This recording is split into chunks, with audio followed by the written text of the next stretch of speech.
Mi nombre es Nicole Velasco Nomey. Les voy a hablar acerca de las teorías sobre la agresión en busca de las raíces de la violencia. Antes de continuar con este tema, la agresión es una conducta que tiene como meta dañar a otro ser viviente que está motivado a evitar este tipo de tratamiento. El defensor más famoso de esta teoría fue Sigmund Freud, que mantenía que la agresión prevenía principalmente de un poderoso deseo de muerte que todas las personas poseían. De acuerdo con Freud, este instinto inicialmente estaba dirigido a la autodestrucción, pero pronto se radicaba hacia los demás. Otro exponente que tenemos es Konrad Lorenz, ganador del premio Nobel. Propuso un punto de vista relacionado.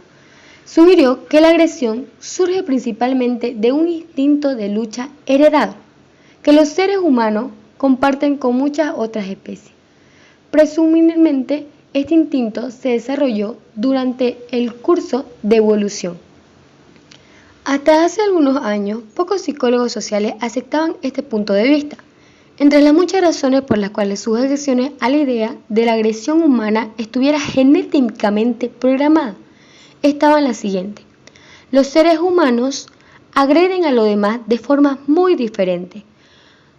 Todo desde ignorar a la persona, objetivo o esparcir falsos rumores acerca de ella.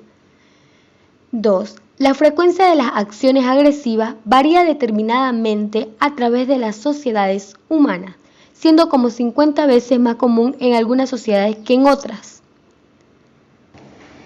Cosa que esto planteaba nuevas dudas. Los psicólogos sociales se preguntaban cómo la conducta agresiva puede estar determinada por factores genéticos si existen estas diferencias tan inmensas, basándose en estas y otras consideraciones. Los psicólogos sociales generalmente concluyen a los factores genéticos y biológicos que jugaban un papel pequeño, si es que jugaban alguno, en la agresión humana, incluso aunque pudieran influir la agresión en otras especies. Actualmente aún se encuentra dudas, pero mientras algunos psicólogos sociales desean evitar que tenga factor en el avance genético, otros plantean que la agresión tiene una importancia en la genética. Teorías del impulso. El motivo de dañar a otros. Teorías que sugieren a la agresión proviene de condiciones externas que activan el motivo para dañar o herir a otras personas. La más famosa de ellas es la hipótesis de la frustración-agresión. Después de que algunos psicólogos sociales no tomaran la misma iniciativa de Freud y Lorenz, decidieron tomar otra perspectiva para buscar la causa de la agresión. Entre ellas planteada la teoría del impulso. La teoría del impulso acerca de la agresión sugiere que la conducta agresiva está empujada desde adentro por impulsos para dañar o herir a otro, y que estos impulsos, por su parte, provienen de eventos externos como la frustración. Esta teoría ya no se exenta como válida para la mayoría de los psicólogos sociales. Sin embargo, es uno de los puntos de vista. La famosa hipótesis de la frustración-agresión continúa influyendo en la investigación moderna. Ahora les voy a hablar acerca de las teorías modernas, teniendo en cuenta el aprendizaje, las condiciones, el estado de ánimo y la activación. El modelo afectivo generalmente de la agresión, teoría moderna de la agresión, que sugiere de la agresión que desencadena un amplio rango de variables de entrada, las cuales influyen en la activación, los estados de ánimo afectivo y las cogniciones. Las variables de entrada son la provocación, la frustración, la exposición a modelos agresivos, señales asociadas con la agresión, causas incómodas de afecto negativo, afectividad, negatividad, irritabilidad, creencias sobre agresión, valores proagresivos. Para terminar esta parte, la agresión es infligir daño a otros de forma intencional, aunque la mayoría de los psicólogos sociales rechazan el punto de vista que plantea la agresión humana, está fuertemente determinada por los factores genéticos. Muchos aceptan hoy en día la perspectiva evolucionista, que reconoce el posible papel de estos factores. La mayoría de los impulsos sugieren que la agresión proviene de impulsos ilícitos extremadamente para dañar o herir a otro. La hipótesis de frustración-agresión es el ejemplo más famoso de esta teoría. Las teorías modernas de la agresión, como el modelo afectivo general de la agresión, reconoce que la importancia que tiene la agresión en el aprendizaje, diversas variables y entre entradas elicitadoras, las condiciones, los diferentes individualismos y los estados afectivos. Hola, mi nombre es Paulina Segovia y yo les voy a hablar sobre los determinantes de la agresión humana en los ámbitos sociales, personales y situacionales. Bueno, los determinantes sociales de la agresión son frustración, provocación directa, agresión desplazada. Al que nos provoca la agresión no podemos devolvérsela. Exposición a la violencia en los medios de comunicación. Activación intensificada. Teoría de la transferencia de la excitación. Si aumenta el nivel de activación, se puede emplear en otro ámbito, lo pagas con otros. Y por último, activación sexual. Los determinantes personales de la agresión pueden ser patrones de conducta tipo A, personas impacientes, siempre alerta, mantienen diferencias a agresión que ponen en práctica, percibir intenciones malvadas en otros, sesgo de atribución hostil, siempre esperan lo peor de los demás e interpretan lo peor de los demás. Narcismo, actúan de forma muy agresiva, sobre todo cuando alguien cuestiona su ego. Diferencias de género.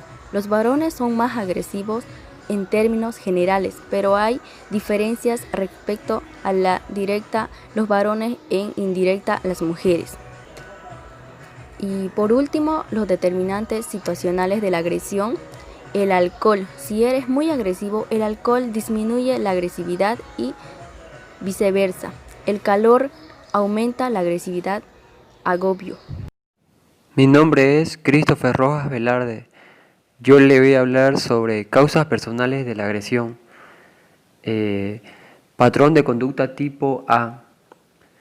Patrón que consiste principalmente en altos niveles de competitividad, apremio de tiempo y hostilidad. Son individuos que no son altamente competitivos, que no están siempre peleando con el reloj y que no se enojan fácilmente. Estas personas son descriptivas. El patrón de conducta tipo B, patrón que consiste en la ausencia de las características asociadas con el patrón de conducta A.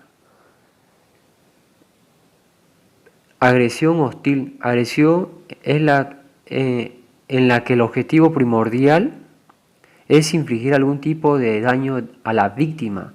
Tomando en cuenta este hecho, no es sorprendente saber que los tipo A tienen más probabilidades que los tipo B de llevar a cabo acciones como el abuso a niños o al cónyuge. Por el contrario, los tipo A no tienen más probabilidades que los tipo B de llevar a cabo una agresión. Agresión instrumental. Agresión llevada al cabo principalmente para lograr otras metas, aparte de dañar a la víctima, metas como el control de recursos valiosos o ser elogiados por otros, para hacerse el duro en forma de agresión, como hacer quedar mal a otra persona y sentirse bien. Sesgo de atribución hostil. Este término se refiere a la tendencia a percibir intenciones o motivos hostiles en las acciones de los demás cuando estas acciones son ambiguas.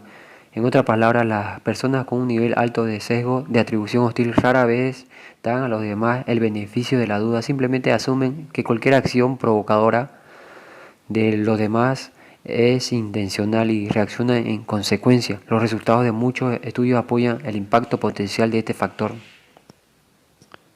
Coacción sexual, una forma de agresión relacionada con el género. Esta conducta implica palabras y acciones pensadas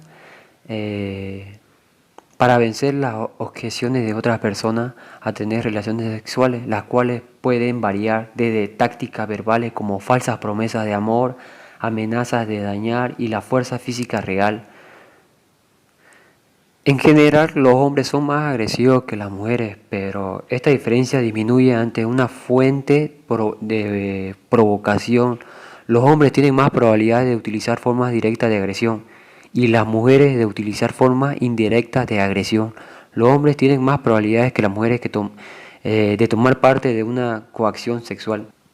Determinantes situacionales de la agresión: los efectos de las altas temperaturas y el consumo de alcohol. Las altas temperaturas tienden a incrementar la agresión, pero solo hasta un cierto punto, dependiendo de la persona cómo es. A partir de cierto nivel la agresión disminuye a medida de que la temperatura aumenta.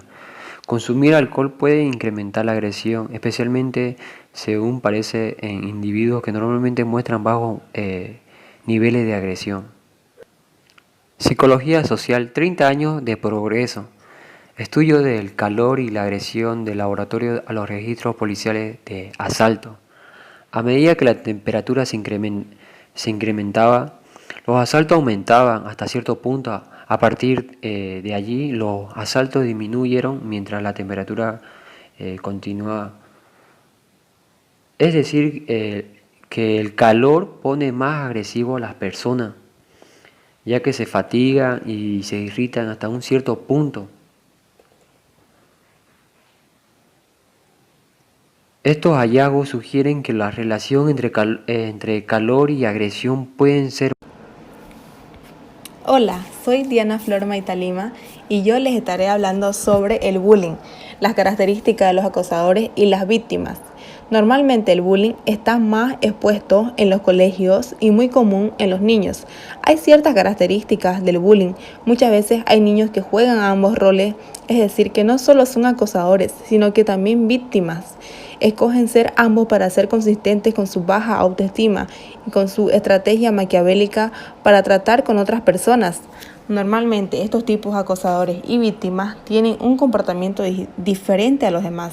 Muestran su estrés y molestia con agresión, ya sea físicamente o verbalmente. Esto para satisfacer su necesidad de sentirse bien, en algunos casos fumando o drogándose. Poniendo a un lado a estos tipos de acosadores, los niños que no eligen este camino del bullying tienen más probabilidad de distraerse haciendo deporte o cualquier distracción que sea buena a la hora de tener estrés. Y esto es bueno para ellos porque tienen una vida más sana y tranquila.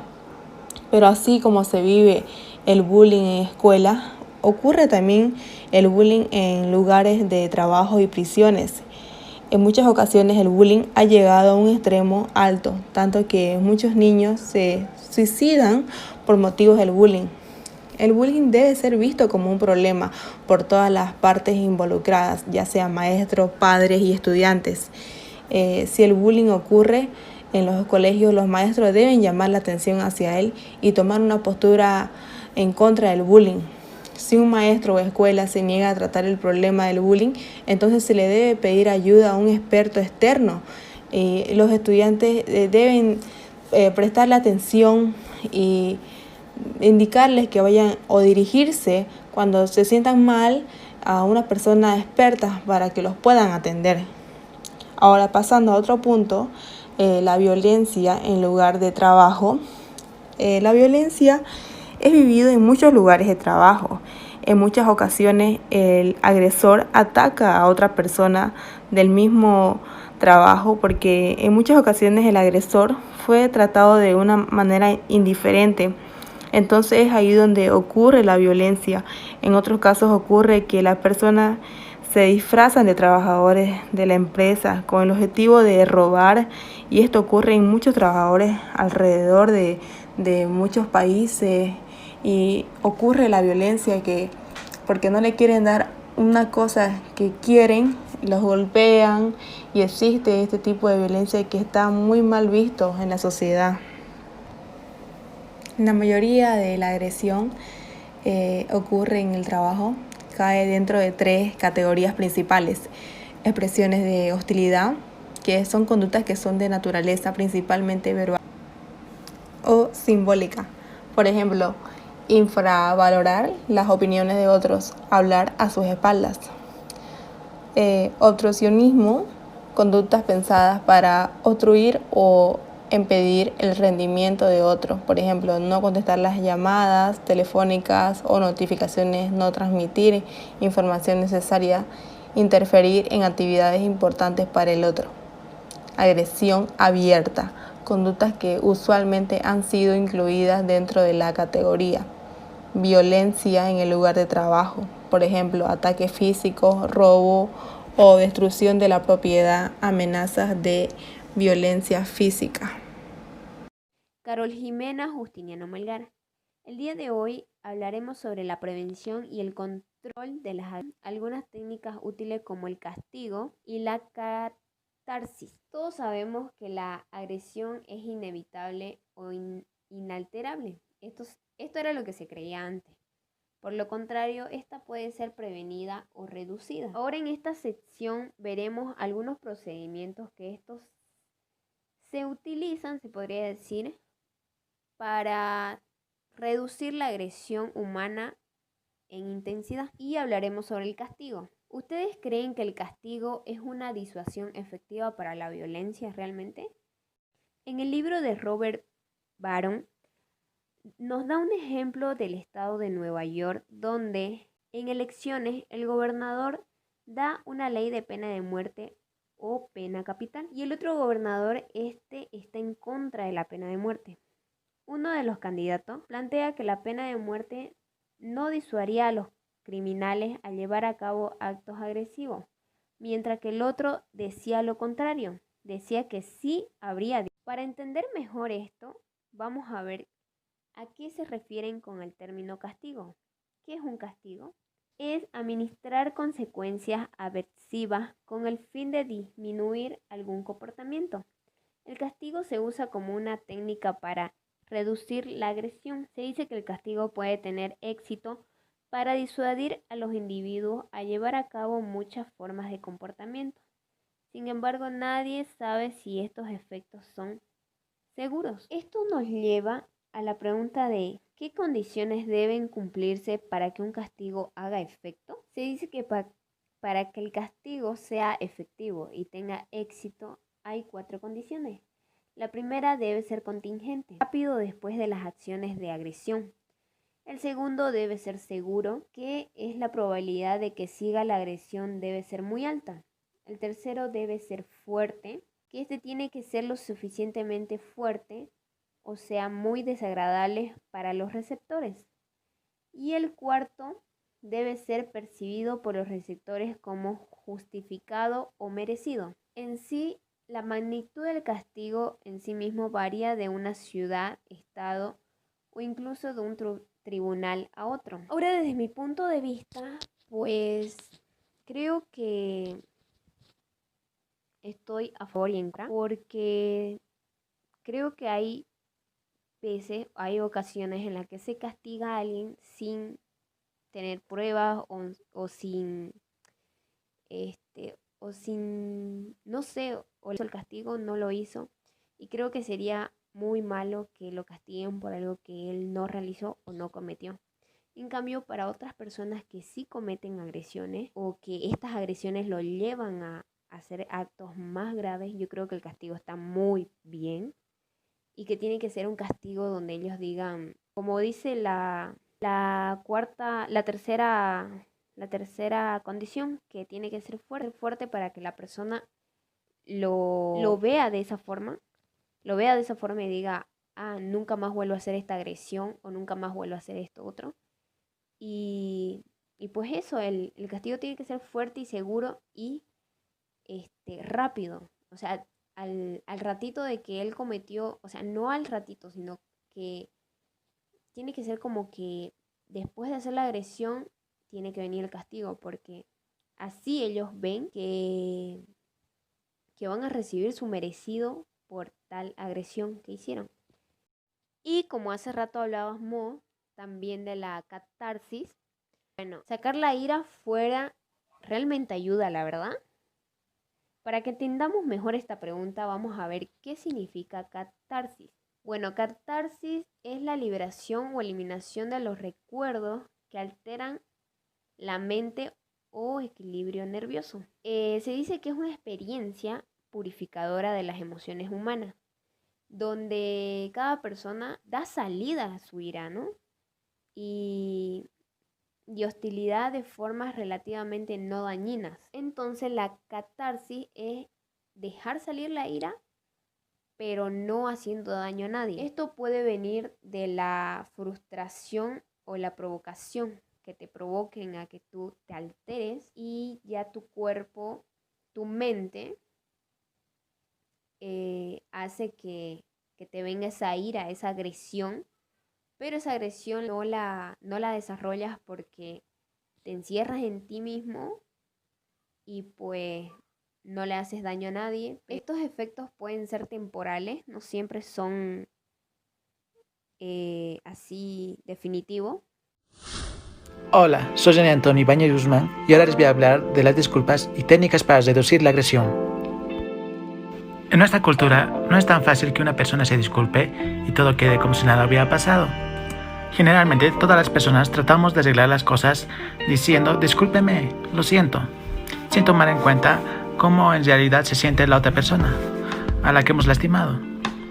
Tenemos que saber que no siempre con unas disculpas podemos usar todos los sentimientos y las emociones que hemos ocasionado en la otra persona. Para evitar esto es mejor pensar antes de hablar.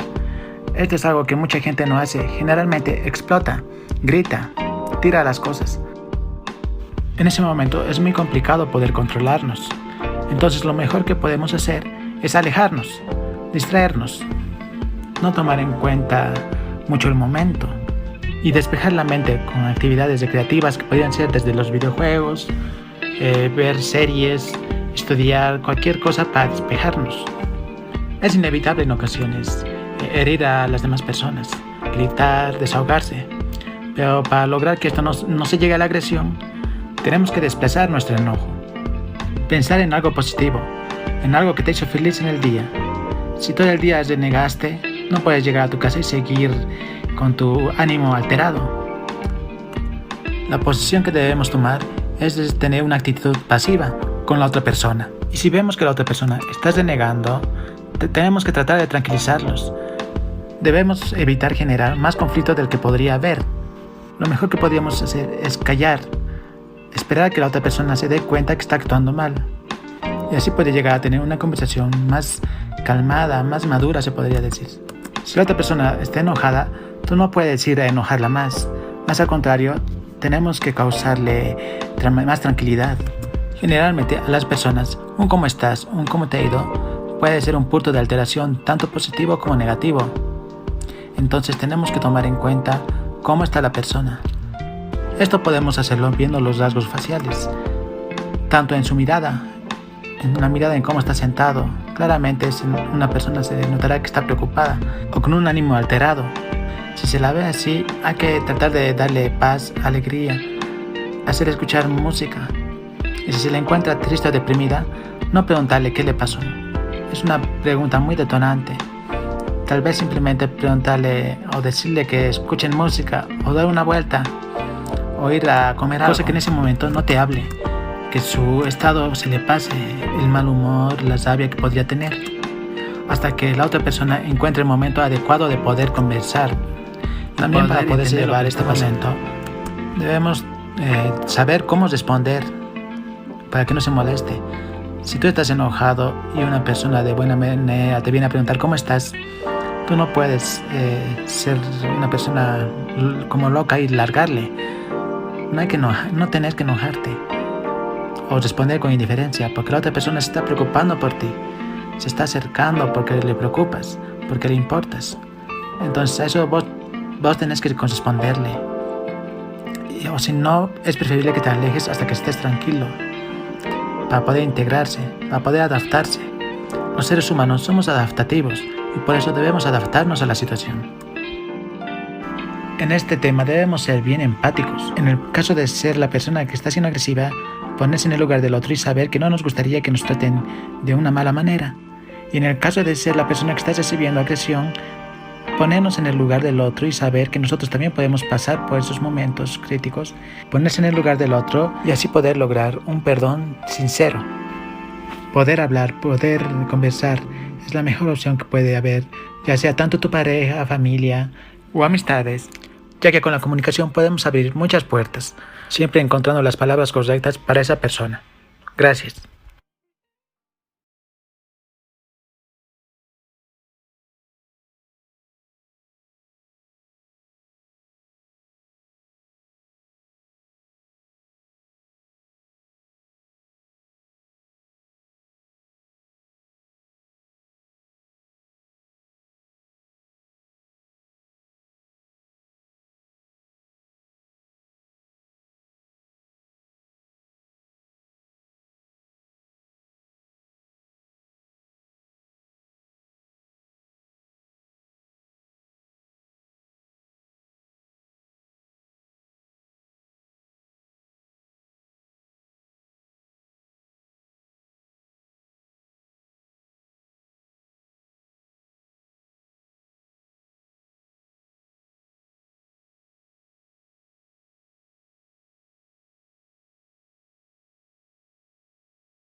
Esto nos lleva a la pregunta de ¿qué condiciones deben cumplirse para que un castigo haga efecto? Se dice que para que el castigo sea efectivo y tenga éxito hay 4 condiciones. La primera debe ser contingente, rápido después de las acciones de agresión. El segundo debe ser seguro, que es la probabilidad de que siga la agresión debe ser muy alta. El tercero debe ser fuerte.